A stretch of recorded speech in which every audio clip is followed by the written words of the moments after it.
multi-drilling machine for suction and blind drill rolls for paper industry. Zenith has designed its high-performance multi-drilling machine for drilling holes in suction and blind drill rolls. These rollers are extensively used in paper mills all over the world as they are more efficient in draining of water than any other technique. Today, most of the paper manufacturing companies across the world is using blind drill rollers, and we think that every paper mill roller manufacturer must have used this machine to be able to manufacture such rollers. Some of the silent features of the machine are as follows.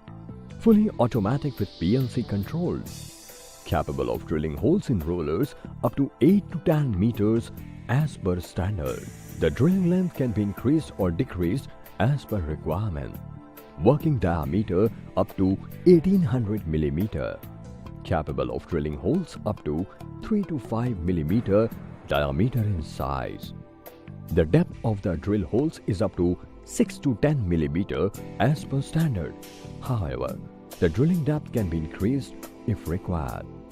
There are 175 drills to 300 in one line.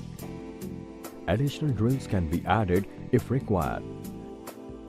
Roller with diameter 1800 mm can be drilled in 10 to 12 hour time. Roller weight carrying capacity up to 50 tons. Power required to run this machine is about 30 HP or 22 kilowatt. Roller weight carrying capacity up to 50 tons. Power required to run this machine is about 30 HP or 22 kilowatt.